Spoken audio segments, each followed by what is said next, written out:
प्यारे बच्चों, जय हिंद। आपका हमारे YouTube चैनल में हार्दिक स्वागत है। आज हम वार्षिक परीक्षा 2022-23 कक्षा 8वीं विषय गणित का संपूर्ण हल देखेंगे। आप वार्षिक परीक्षा की तैयारी हेतु सभी अनसॉल्व पेपर हमारे चैनल की प्लेलिस्ट में जाकर के देख के तैयार कर लीजिए, जिससे आपका पेपर बहुत अच्छा जाए। आप अपनी कक्षा से संबंधित सभी वीडियो हमारे चैनल की प्लेलिस्ट में देख सकते हैं। और अभी तक आपने हमारे चैनल को सब्सक्राइब नहीं किया तो कर लीजिए। इसमें पहला प्रश्न है, सही विकल्प चुनकर लिखिए। पहला नंबर वाला है, ऋण 13/19 का योज्य प्रतिलोम क्या होगा। तो जब भी आपको योज्य प्रतिलोम निकालना हो तो जो भी आपको पद दिया गया है, परिमेय संख्या दी गई, उसे हम कोष्ठक में लिख देंगे और बाहर ऋण से गुणा कर देंगे। ऋण और ऋण धन हो जाएगा तो 13/19। तो यहाँ पर ऋण 13/19 था और यहाँ धन 13/19, तो इसका सही उत्तर होगा डी वाला 13/19। यहाँ पर ध्यान रखना है, जो चिन्ह है ऋण है तो धन हो जाता है और धन है तो ऋण। जैसे ही हम ऋण का गुणा करेंगे तो बड़े आसानी से हम योज्य प्रतिलोम निकाल सकते हैं। गुणज प्रतिलोम निकालना हो तो आपको अंश और हर आपस में बदल देना है, चिन्ह नहीं बदलना है, तो हम गुणज प्रतिलोम निकाल सकते हैं। एक सिक्के को उछालने पर चित्त यानी हेड आने की प्रायिकता क्या होगी। तो जब हम एक सिक्के को उछालते हैं तो चित्त या पट, या तो आपको चित्त लिखा है या पट्ट लिखा है, तो उसकी प्रायिकता 1/2 होती है। इसलिए इसका सही उत्तर होगा ए वाला। ध्यान रखें, जब एक सिक्के को हम उछालेंगे तो चित्त या पट यानी कुल संभावनाएं 2 हो जाएंगी और चित्त आने की घटना 1 होगी, इसलिए इसका मान 1/2 होगा। प्रश्न तीसरा, 400 के वर्गमूल में शून्य की संख्या क्या होगी।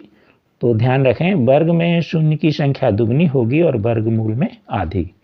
इसी तरह घन में संख्या तिगुनी होगी और घनमूल में उसकी 1/3 यानी 1/3।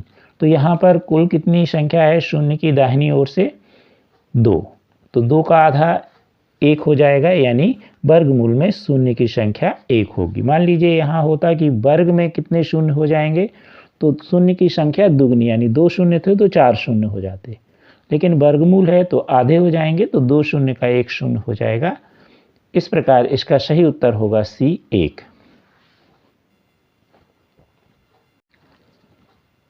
प्रश्न चौथा, निम्नलिखित में किस संख्या का घन विषम होगा। तो सबसे पहले हम इकाई देखें किसकी विषम है। तो ए में है 0, सी में है 2, डी में है 4 और बी में है 1। तो बी की जो इकाई है वह 1 है, अर्थात विषम है, इसलिए 11 का घन विषम होगा, तो बी वाला उत्तर सही होगा। प्रश्न पाँचवा, 12x धन 36 का गुणनखंड क्या होगा। तो 12x को हम 12 गुणे x लिख सकते हैं और 36 को धन 12 गुणे 3 लिख सकते हैं। 12 12 दोनों में गुणा में है, 12 उभयनिष्ठ ले लेंगे तो बचेगा यहाँ से x धन 3। तो इसका सही उत्तर डी होगा, 12 कोष्ठक में x धन 3, अर्थात 12 गुणे x धन 3। प्रश्न छठवां, कोष्ठक में 3 पर ऋण 1 की घात धन 4 पर ऋण 1 की घात धन 5 पे ऋण 1 की घात, उस पर शून्य की घात, यानी कोष्ठक के ऊपर शून्य की घात का मान क्या होगा। तो ध्यान रखें, किसी भी पद पर शून्य की घात होगी तो उसका मान 1 होता है। जैसे a पर शून्य की घात बराबर 1, तो यहाँ पर कोष्ठक के ऊपर शून्य की घात है, कोष्ठक में क्या लिखा है इससे हमें कोई मतलब नहीं, सीधी सी बात, कोष्ठक के ऊपर शून्य की घात है, इसलिए नियम अनुसार इसका मान 1 होगा। ए वाला उत्तर सही होगा।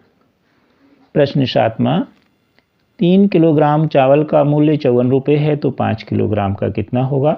तो 3 किलोग्राम का है 54, तो 1 किलोग्राम का क्या होगा, तो 54/3। अब 5 का कितना होगा, तो गुणित 5 लिख देंगे। 54 3 से कट जाएगा, 18, 18 गुणे 5 90, तो इसका सही उत्तर होगा 90 रुपये, यानी सी वाला उत्तर इसका सही है। प्रश्न आठवां, 3xy वर्ग और 3x वर्ग y का गुणनफल क्या होगा। तो जब इस तरह गुणा करना हो तो अंकों का अंकों में गुणा, तो 3 का 3 में गुणा करेंगे, चर का चर में करेंगे, समान चर का, और गुणा में घातें जुड़ जाएंगी। तो x का x वर्ग में तो 1 धन 2 की घात हो जाएगी, y वर्ग का y में तो y पे 2 धन 1 की हो, 3 का 3 में गुणा, तो 9x घन y घन, ए इसका उत्तर सही होगा। प्रश्न 9, प्रश्न 9वां, 30 और 40 के बीच की पूर्ण वर्ग संख्या है 32, 34, 36 या 38। तो इसका सही उत्तर है 36, क्योंकि 36 6 का वर्ग है। तो सी वाला इसका उत्तर सही है। प्रश्न 10वां, एक पाशे को फेंकने पर एक अभाज्य संख्या आने की प्रायिकता क्या होगी? तो सबसे पहले हम एक पाशा फेंकें यदि, तो उसमें क्या क्या आ सकता है? 1, 2, 3, 4, 5 या 6। तो कुल संभावनाएं होंगी 1, 2, 3, 4, 5, 6, यानी कुल 6 संभावनाएं होंगी।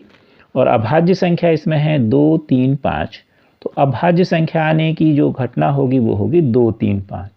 तो कुल संभावनाएं हो गई 6 और कुल घटनाएं हो गई 3। तो प्रायिकता हो गई 3/6। अब ये कट जाएगा, 3 एकम 3, 3 दूनी 6, तो आ गया 1/2। तो इसका सही उत्तर होगा 1/2, यानी ए वाला उत्तर इसका सही है। प्रश्न 11वां, अब ये लघुत्तरीय प्रश्न है 3-3 अंक के। समीकरण हल कीजिए 2x ऋण 5 बराबर 3 कोष्टक में x ऋण 5। तो हम 3 का गुणा पहले x ऋण 5 में कर देंगे और 2x ऋण 5 ज्यों का त्यों रहने दें। तो 2x ऋण 5 बराबर 3x ऋण 15। 3 का गुणा x में होगा और 3 का गुणा ऋण 5 में भी होगा। अब पक्षांतरण कर दें, चर का एक साइड बाएं तरफ या दाएं तरफ और अचर का संख्या का दूसरी साइड। तो हम यहाँ पर 3x का पक्षांतरण दाहिनी ओर से बाईं ओर कर दें और ऋण 5 का बाईं ओर से दाहिनी ओर कर दें। जिस तरफ आपको करना हो उस तरफ आप कर सकते हैं। तो 2x ज्यों का त्यों 3x का पक्षांतरण हुआ, तो ऋण 3x बराबर ऋण 15 ज्यों के त्यों ऋण 5 का पक्षांतर हुआ, तो धन 5। अब जोड़ घटाने के नियम अनुसार यहाँ पर इसका मान आएगा ऋण x, क्योंकि समान पद जब हम चिन्ह समान होंगे तो जोड़ेंगे और असमान होंगे तो हम घटाएंगे। यहाँ चिन्ह समान घटा दिया तो हमारे पास बचा ऋण x। चिन्ह बड़े पद का लेते हैं तो 2x 3x में से 2x घट गया 1x और चिन्ह बड़े पद का। इसी तरह यहाँ भी चिन्ह समान है, घट गए 15 में से 5 गए 10 और चिन्ह बड़े पद का तो ऋण 10। अब दोनों तरफ ऋण है तो वास्तव में ऋण से ऋण कट जाएगा या ऋण का गुणा ऋण में होगा तो धन हो जाएगा। तो x बराबर 10। प्रश्न 12वां देखें, एक समबाहुभुज के प्रत्येक बाह्य कोण का माप ज्ञात कीजिए जिसकी भुजाएं 15 हैं। तो आप जानते हैं कि सभी बाह्य कोणों की मापों का योग 360 होता है। जो भी समबाहुभुज होते हैं उनके सभी कोणों की मापों का योग 360 होता है। अब बहुभुज के बाह्य कोणों की मापों का योग कितना हो गया? 360। अब समबाहुभुज में भुजाओं की संख्या कितनी है? 15। तो प्रत्येक बाह्य कोण की माप होती है बाह्य कोणों की मापों का योग बटे समबाहुभुज में भुजाओं की संख्या। 360/15 तो काटने पर आएगा 24। तो प्रत्येक बाह्य कोण की माप 24 अंश होगी। अगला प्रश्न है 13वां, अभाज्य गुणनखंड विधि से 625 का वर्गमूल निकालिए। तो सबसे पहले 625 के गुणनखंड निकाल लीजिए जो आपको मिलेंगे 5 × 5 × 5 × 5। अब वर्गमूल में 2-2 की जोड़ी और घनमूल में 3-3 की जोड़ी या समूह बनाते हैं। तो हम 2-2 के समूह बना लें। अब वर्गमूल लें तो वर्गमूल 625 और समूह में से 1 ले लें। तो इस समूह में से 1 लिया तो 5 और दूसरे समूह में से लिया 5। 5 × 5 यानी 25। तो 625 का वर्गमूल 25 होगा।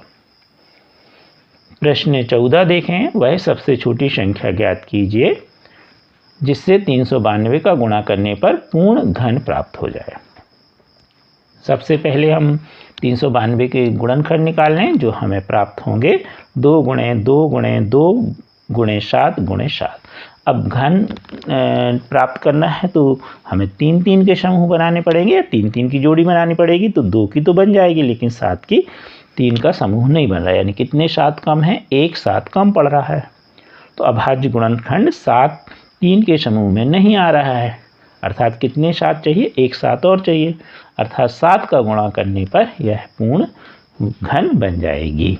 और यदि हम 392 में 7 का गुणा कर दें तो हमें मिलेगा 2744, यह पूर्ण घन होगी। परंतु इस प्रश्न में यह पूछा गया है कि वह सबसे छोटी संख्या ज्ञात करो। तो आप सिर्फ इतना लिखेंगे कि 7, यानी 7 का समूह नहीं बन रहा है, इसलिए हमें 7 का इसमें गुणा करना पड़ेगा। प्रश्न 15वां देखें, अब देखें प्रश्न 15वां, अनुपात 4:5 को प्रतिशत में परिवर्तित कीजिए। 4:5 बराबर 4/5। अब प्रतिशत में बदलना है तो गुणित 100 कर दीजिए, 5 से 100 को काट दीजिए तो 20 आएगा, 20 का 4 में गुणा करिए तो उत्तर आएगा 80%। अगला सवाल है 16वां, 4p वर्ग ऋण 9 का गुणनखंड ज्ञात कीजिए। तो 4p वर्ग को हम लिखेंगे 2p का पूर्ण वर्ग और 9 को लिखेंगे ऋण 3 का वर्ग। अब यहाँ a वर्ग ऋण b वर्ग बराबर a धन b, कोष्टक में a ऋण b, ये वाली सर्वसमीका हम यूज़ करेंगे। तो a धन b a ऋण b वाली हम सर्वसमीका का उपयोग करें तो ध्यान से देखें, a की जगह 2p और b की जगह 3, यहाँ तुलना में भी हम देख सकते हैं। तो इस सूत्र के अनुसार होगा 2p धन 3 2p ऋण 3, तो यह इसके गुणनखंड हो जाएंगे। प्रश्न 17वां देखें, 5/8 पर 7 की घात गुणे 8/5 पर 5 की घात। इसे आप दो प्रकार से कर सकते हैं, घातांक नियम से भी और गुणा के नियम से भी। 5/8 को आप 7 बार लिख दीजिए और गुणित करके 8/5 को आप 5 बार और काट दीजिए तो आपको मिलेगा 25/64। अब घातांक नियम से देखें तो यहाँ पर आधार समान नहीं है, तो हम पहले आधार समान करें। 8/5 को हम 5/8 लिखें। जब हम अंश और हर को पलट देते हैं तो जो घातांक होती है उसका चिन्ह बदल जाता है, इस पर ऋण 5 की घात आ जाएगी। तो यहाँ पर हमने 5/8 लिखा है, 8/5 को तो ऋण 5 की घात हो गई। अब आधार समान है, घातें घट जाती हैं आधार समान होने पर, तो 5/8 पे हो जाएगी 7 ऋण 5 की घात। धन कोष्टक में ऋण 5 लिखिए या 7 ऋण 5 लिख दीजिए, घटने पर मिलेगा 2।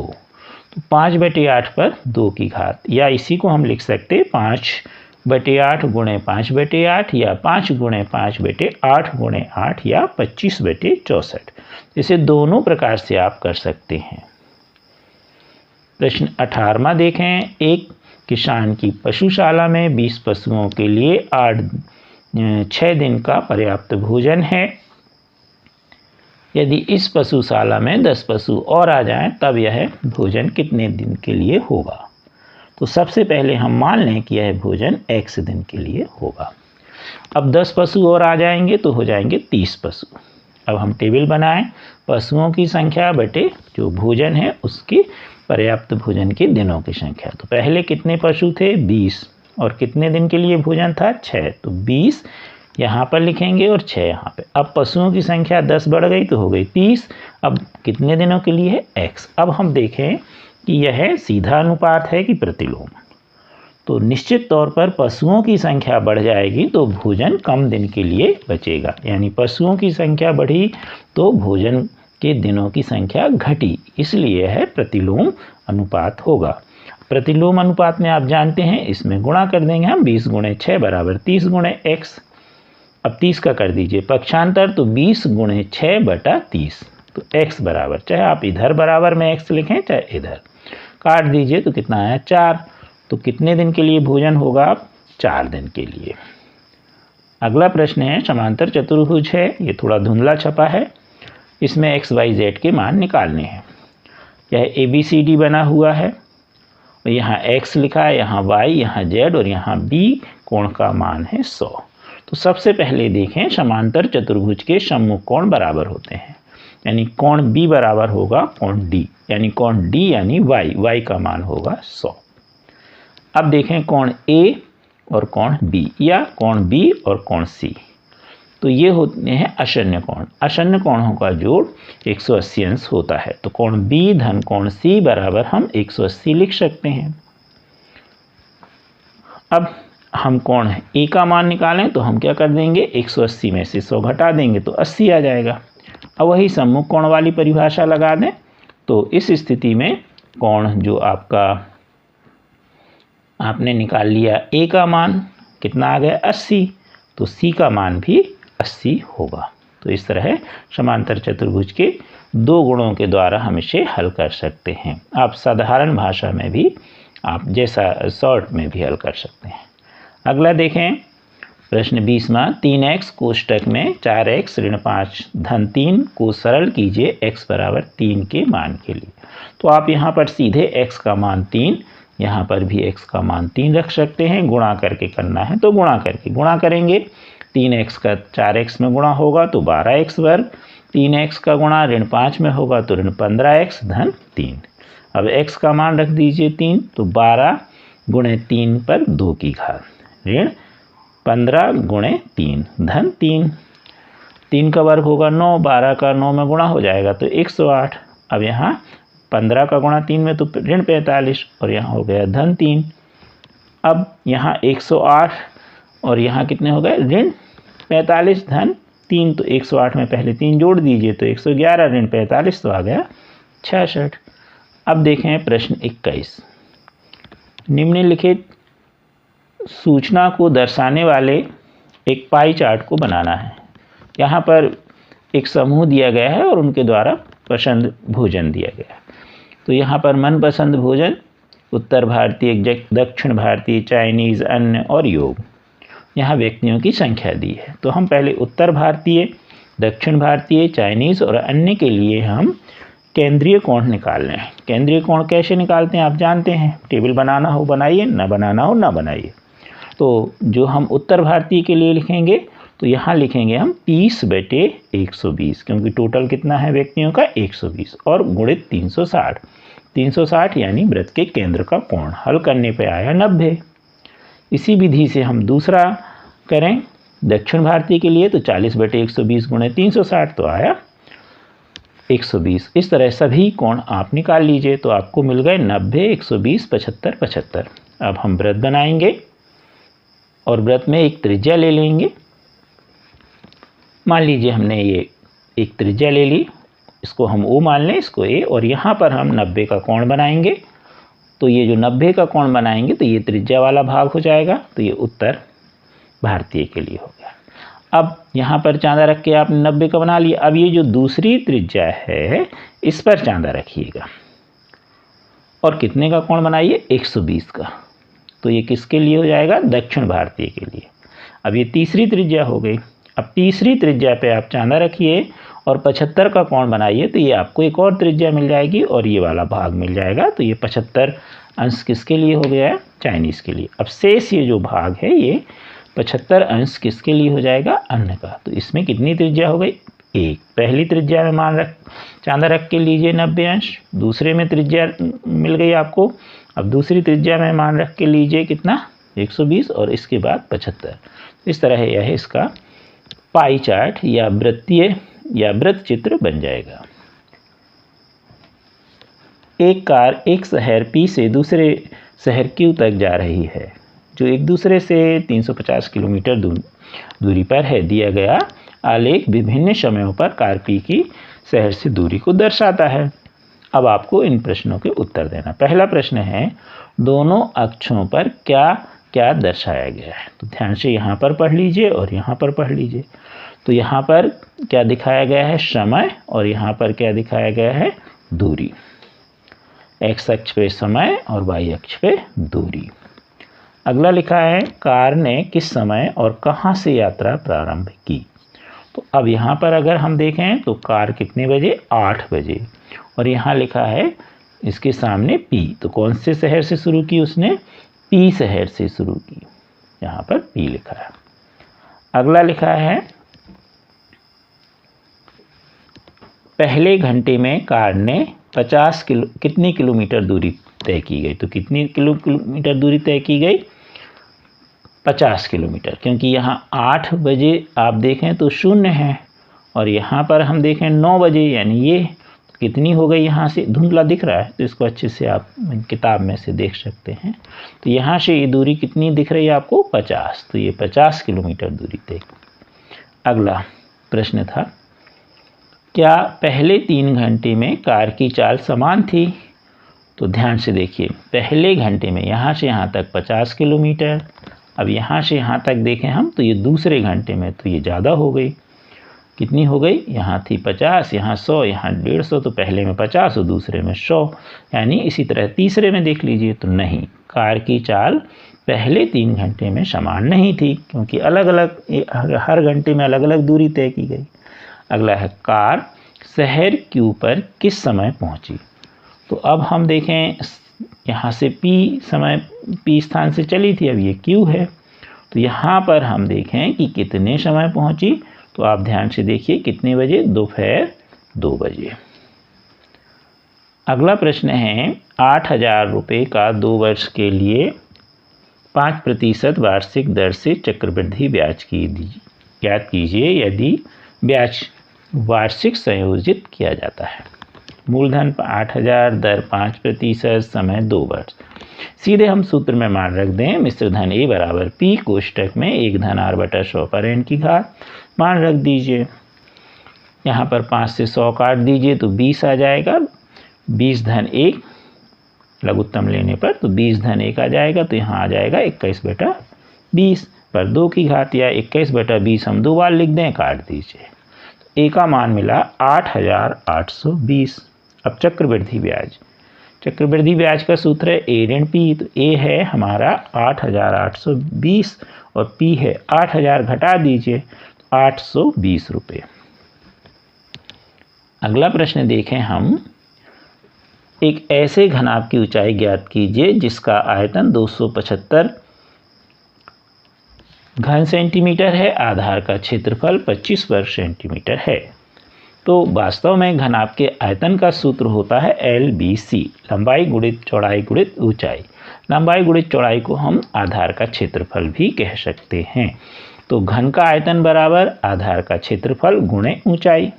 अब ऊंचाई निकालना है, तो घनाभ का आयतन बराबर ऊंचाई बराबर घनाभ का आयतन बटे घनाभ का क्षेत्रफल या आधार का क्षेत्रफल।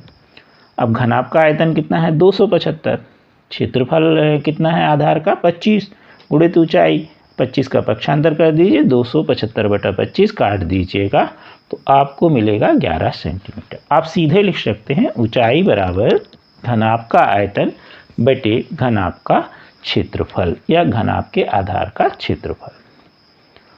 आप हमारे चैनल को शेयर सब्सक्राइब अवश्य कीजिए। Thank you.